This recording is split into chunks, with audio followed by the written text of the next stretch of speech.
అందరికి నమస్కారం. ఫస్ట్ ఎన్నో ప్రెస్ మీట్లకి ఎన్నో ఫంక్షన్స్ కి ప్రసాద్ రివ్యూ థియేటర్ రావడం జరిగింది. నేను ఫస్ట్ టైం ఇంతమంది ఒక అనౌన్స్మెంట్ వచ్చారంటే నిజంగా చాలా అప్రిషియేట్ చేయాలని ఉంది. ఇందాక దొరైంది అడిగితే మేనేజర్లు కదా సార్ అంటే మీ స్ట్రెంత్ ఏంటో కరెక్ట్ గా చూపించారు. నిజంగా మీరందరూ ప్రొడ్యూసర్ అవుతుంది ఇండస్ట్రీ ఎంత బాగుంటుంది. సో రాజేష్ నీలాగా కొత్త వాళ్ళు రావాలి. అలాగే new producer Narasimha Reddy, Ramana Reddy and Mohan director and ఇంతమందితో శ్రీకాకుళం షెర్లాక్ టైటిల్ కొంచెం క్యాప్షన్ చదవడం టఫ్ గా ఉంది. So all the best. 24 మంది డైరెక్టర్లతో ఒక టైటిల్ ని లాంచ్ చేయించుకుని ఈరోజు ఈవెంట్ కు నన్ను పిలిచి లాంచ్ చేయించుకుంటున్నందుకు మీ ఓల్డ్ టీమ్ కి all the best. Me cinema మంచి సక్సెస్ అవ్వాలి. ఎందుకంటే చూస్తుంటే ఏదో వైబ్ కనిపిస్తుంది. ఇంతమందితో ఈవెంట్ జరుగుతుందంటే రివ్యూ థియేటర్ ఫుల్ అవ్వడం కాదే, రేపు సినిమా రిలీజ్ అయినప్పుడు థియేటర్ ఎలా ఫుల్ అవ్వాలి అని. So all the best. Me cinema entertainment బాగుందని చెప్తున్నారు. బాగుండి పెద్ద హిట్ కావాలని కోరుకుంటున్నాను. యాక్చువల్లీ నీ ఫంక్షన్ కి నేను వచ్చి అడిగినప్పుడు నేనున్న బిజీలో అసలు టైం ఎలా ఇవ్వగలుగుతానంటే రాజేష్ వచ్చి సార్ కొంచెం ఫేస్ ఏదో మార్చుకుంటారని చూసి వస్తాను నేను చెప్పాను. సో టైమింగ్స్ మార్చి పిలిచారు. వచ్చేప్పుడు కూడా చాలా మెంటల్ గా చాలా డిస్టర్బ్ గా ఉన్నాను. బట్ ఆఫీస్ లో సార్ వెయిట్ చేస్తున్నాను ఫోన్ చేస్తే వచ్చిన తర్వాత చాలా రిలీఫ్ ఉంది. మీ అందరినీ చూసాక ఒక అంటే అన్నారు మీడియా వాళ్ళు అక్కడి నుంచి అన్ని మీ ఫోటోలో పెట్టారంటే నా పైన మీకు ఇంత అభిమానం ఉన్నందుకు మీకు అంతకంటే ఎక్కువ కావాలి అనిపించింది. సో ఇండస్ట్రీలో ఎప్పుడు రకరకాల పీపుల్ తో జర్నీ చేస్తాం. ఎప్పుడు రాళ్ళు వేయాలో వేసే వాళ్ళు మన పక్కన ఉంటుండే రాళ్ళు వేస్తూ ఉంటారు. కానీ ఇలా చూసిన తర్వాత ఒక చిన్న సినిమాని నేను ఎంత సపోర్ట్ చేస్తాను, మీరు ఇలా ఒక చిన్న సినిమా చేస్తున్నాము వచ్చి మీకు ఈరోజు నన్ను పిలిచినందుకు మీ సినిమాకి ఈరోజు మీడియా ద్వారా దిల్రాజు గారు లాంచ్ చేశారు, ఎంతమంది డైరెక్టర్ లాంచ్ చేశారంటే డెఫినెట్ గా చాలా మందికి ఇది రీచ్ అయ్యే అవకాశం ఉందని మీరు నన్ను పిలిచారు. డెఫినెట్ గా మీ టైటిల్ రీచ్ అయ్యి రేపు మీ కంటెంట్ కూడా బాగా రీచ్ అయ్యి పెద్ద హిట్ కావాలని కోరుకుంటున్నాను.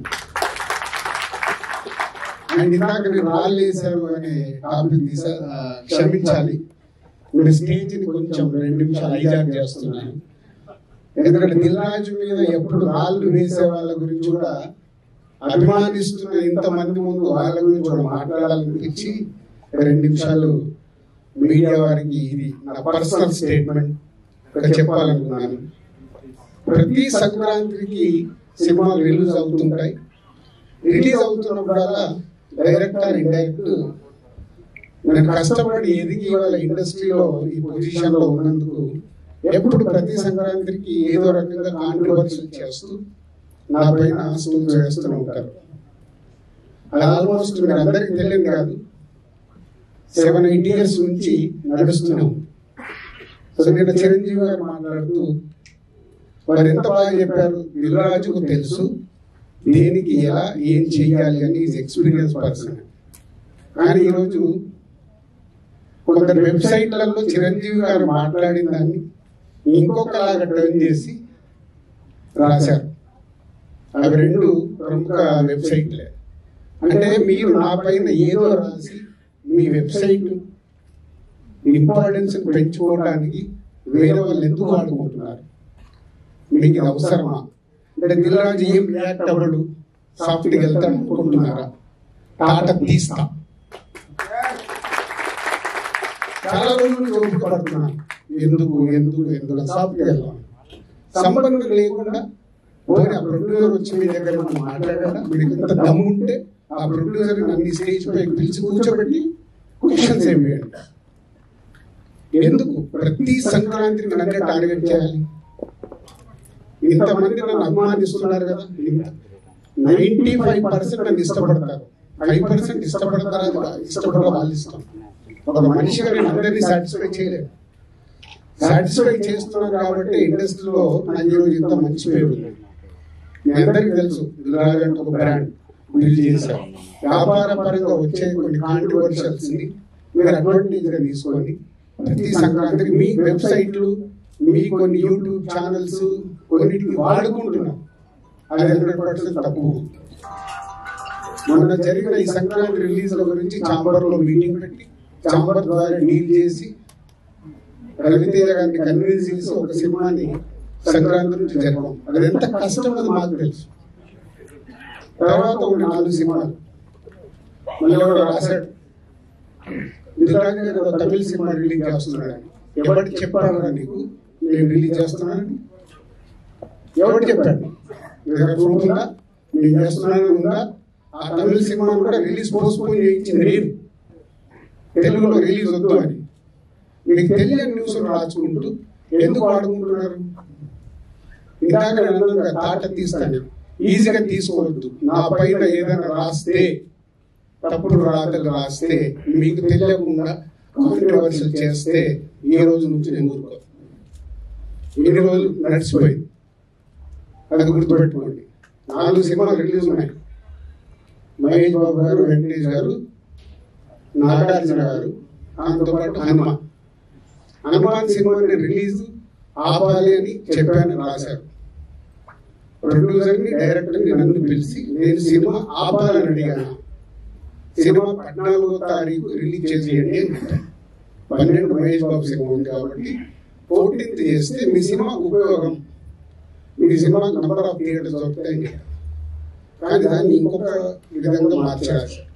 చిరంజీవి గారు మాట్లాడింది ఇంకొకలాగా కన్వర్ట్ చేసి రాస్తున్నారు. మీకు కావాల్సిన హైలైట్ చేయకండి. నెగిటివ్ వైబ్స్ ఉండకుండా పాజిటివ్ గా బతుకుతే బాగుంటది. నెగిటివ్ గా పెట్టడం ఇంపార్టెంట్ కాదు. అందరం పోయేవాళ్ళమే, ఇక్కడ ఉండడానికి రాలా. నెగిటివ్ ఎందుకు? నెగిటివ్ వైబ్స్ ఎందుకు? మీ వెబ్సైట్లు, మీ ఛానల్స్ ఇంప్రూవ్ అవ్వాలని నెగిటివ్ వైబ్స్ తీసుకొస్తారా? ఈరోజు హనుమాన్ సినిమా ప్రపంచవ్యాప్తంగా రిలీజ్ అవుతుంది. నాట్ ఓన్లీ తెలుగు స్టేట్స్, తమిళలో రిలీజ్ అవుతుంది, కన్నడలో రిలీజ్ అవుతుంది, హిందీలో రిలీజ్ అవుతుంది. ఎక్కడ థియేటర్ లేవా? దొరకట్లేదా?